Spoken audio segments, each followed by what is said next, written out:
Josué capítulo 24, verso de número 15, diz a Bíblia: porém, se vos parece mal aos vossos olhos servir ao Senhor, escolhei hoje a quem servais, se os deuses a quem serviram vossos pais, que estavam da além do rio, ou os deuses dos amorreus em cuja terra habitais. Porém eu e a minha casa serviremos ao Senhor. Todo mundo, sem exceção, tem passado. Ninguém consegue viver um presente ou um futuro sem ter um passado. Isso é lógico e racional. O único problema é quando o nosso passado determina o nosso futuro. É quando aquilo que veio antes de nós determina as nossas escolhas para amanhã. É quando as escolhas erradas que foram feitas antes de nós, as palavras lançadas contra nós, sabe, determinam o que eu vou viver amanhã. Nem todo mundo teve o privilégio de nascer numa casa onde palavras de bênção foram a realidade sempre. Nem todo mundo tem o privilégio, a bênção de ter nascido numa casa onde o casamento é feliz de verdade, não é uma aparência ou viver um divórcio. A maioria das pessoas tem dentro da sua família histórias de fracasso, sabe?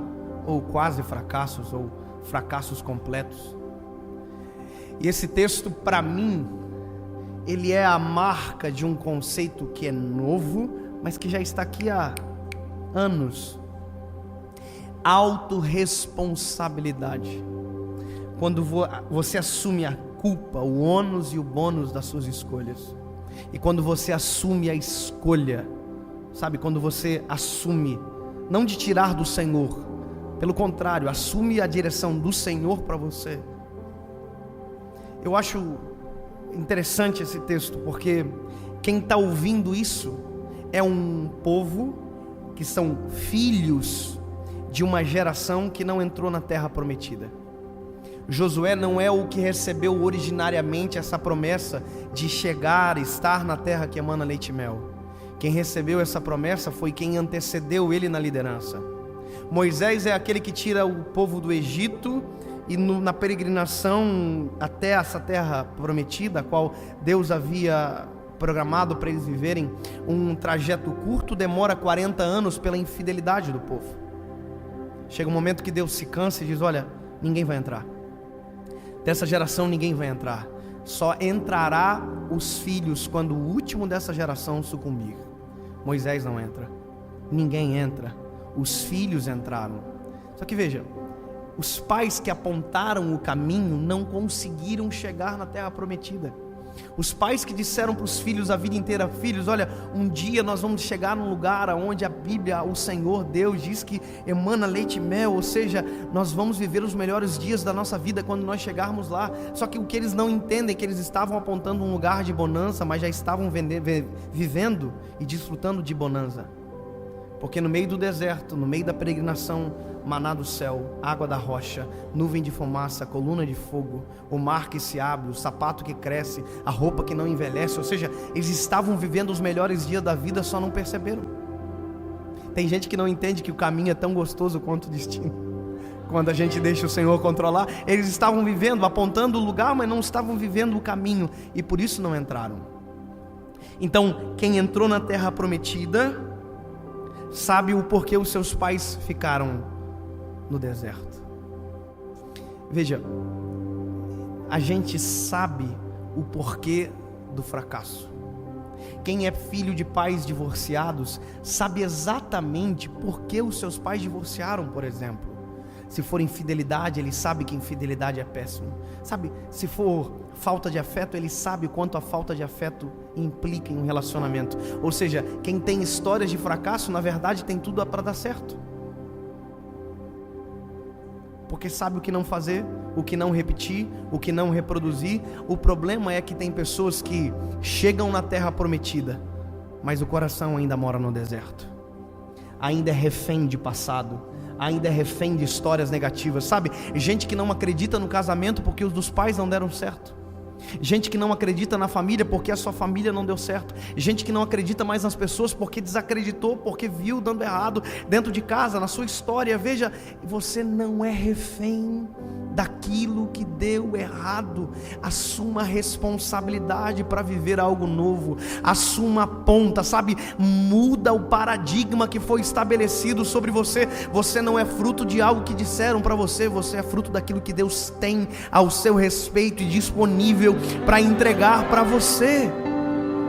Mas tem uma coisa importante aí: autorresponsabilidade, que é o que Josué está fazendo. Veja, Deus traz à tona, através da boca de Josué, tudo aquilo que o povo viveu no deserto. Deus lembra eles: olha como eu sou bom, olha o que eu fiz. Deus está se esforçando para trazer a memória desse povo que é bom, maravilhoso servir a Deus e não o passado. Só que veja, quando Deus para de falar através da boca de Josué, quem assume é Josué, e Josué está bravo demais. Ele diz: ei, se vos parece mal servir esse Deus, tudo que Deus fez de bom ele contou, e ele diz de maneira sarcástica: se vos parece mal servir esse Deus, escolham quem vocês vão servir. O que ele falou? Escolham a quem vocês vão servir. Ele está dizendo: vocês só são reféns se quiserem. Falaram que você é um idiota, você só será um idiota se quiser. Falaram que você é um fracassado, você só será um fracassado se quiser. Falaram que você não vai dar certo, você só não vai dar certo se quiser. Ei, quem veio antes que você divorciou, não deu certo o casamento, só dará errado o seu se você quiser. Porque se você quiser dar certo, escolha. Se você quiser que a sua vida seja o oposto daquilo que disseram, escolha. Deus tem algo novo para você a partir da decisão que você tomar. Ei, eu não sou aquilo que disseram ao meu respeito, eu sou aquilo que o céu gritou sobre mim nesta geração. Quando eu fui casar, eu vou contar um pouco antes. Quando eu encontrei a minha esposa, Paula, eu casei com a minha primeira namorada. Yes, ganhei. Eu conheci ela quando eu tinha 16 anos. Eu me lembro que eu cheguei em casa, disse para minha mãe: mãe, eu conheci a mulher que eu vou casar. Ela quase morreu. Imagina um filho desse perder. Eu entendo ela. Ela ficou morrendo de ciúme. Ela disse que ela não queria conhecer a Paula. Eu não quero conhecer ela. Durante 30 dias ela não quis conhecer a minha esposa. Depois ela se rendeu. A minha esposa é maravilhosa, linda, é um doce de mulher, é a mulher mais incrível que eu já conheci na minha vida. Por isso casei com ela. E veja, eu me lembro que eu trabalhava de estagiário nessa época no banco. Sabe estagiário do banco? Caixa Econômica?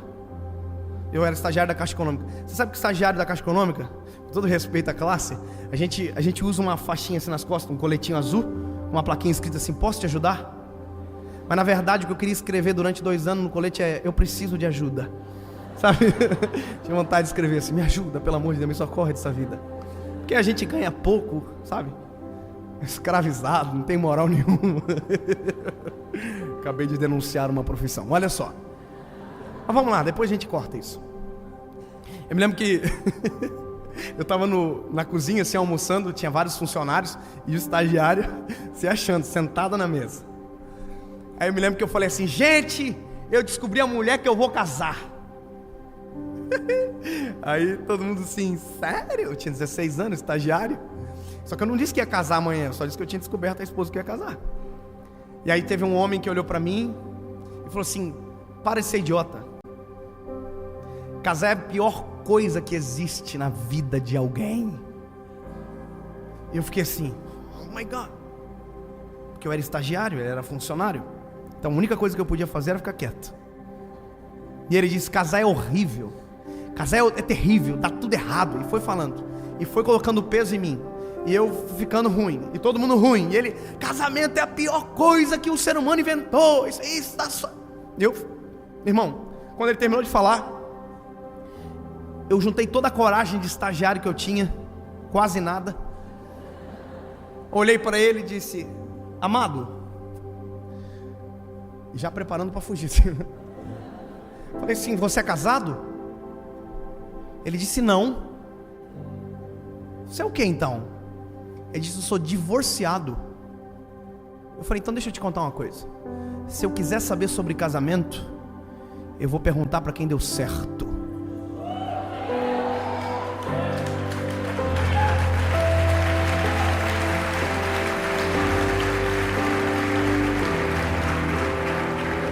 Me lembro de no final do dia passar na mesa de gerente, assinar uma folha. Brincadeira. Mas deixa eu te dizer, a gente tem que fazer isso. A gente tem que parar de aceitar lixo de gerações que foram passadas para nós. A gente tem que parar de aceitar legados de maldição. Para de se vitimizar, para de colocar a culpa em quem veio antes, que você assume a responsabilidade. Ei, o meu casamento será feliz. Teve divórcio no casamento de vocês, da família de vocês, dos pais de vocês? Olha pra cá. O meu casamento vai dar certo. Teve adultério? Eu serei fiel à minha esposa até o final. Sabe, porque a gente escolhe. É o que Josué está dizendo. Ei, se vocês quiserem dar errado, o problema é de vocês, porque eu e a minha casa serviremos ao Senhor. Você está entendendo? Ele está dizendo: ei, eu não sou refém do passado, eu não sou refém de um modelo fracassado que está posto. Deus tem algo novo para mim, Deus tem algo bom para minha história. Eu não sou refém. Tem gente que vive isso, sabe? O pai bateu nele, ele tem um filho, ele bate no filho. Para de passar aquilo que te fez chorar adiante. Para de passar aquilo que te machucou adiante. Eu estava assistindo um filme com a minha esposa esses dias, e a gente estava assistindo um filme onde o filho estava no quarto chorando e os pais na sala brigando. E eu e minha esposa vivemos isso. Os pais brigando na sala e a gente chorando no quarto escondido. Quantas vezes eu chorei escondido no quarto? Na época os meus pais não estavam bem, meu pai fora da igreja. Quantas vezes? E isso me doía demais. Sabe o que é isso? Eu sei o quanto dói ver a desunião dentro de casa. Portanto, eu tenho uma escolha. Eu tenho um filho agora. Eu tenho um filho, eu não vou fazer o meu filho passar por o que eu passei. Ele não precisa sofrer o que eu sofri. Sabe o que é isso? Eu decidi, eu e a minha casa serviremos ao Senhor. Isso é muito simples. Eu e a minha esposa, quando a gente foi casar, minha mãe falou para mim assim: filho, como você quer que o seu casamento seja? Eu falei: como assim, mãe? Ela disse: você quer que o seu casamento seja uma bênção ou um inferno?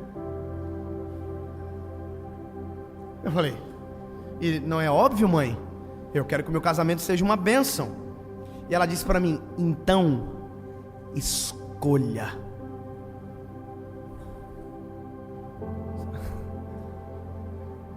Mãe, como assim?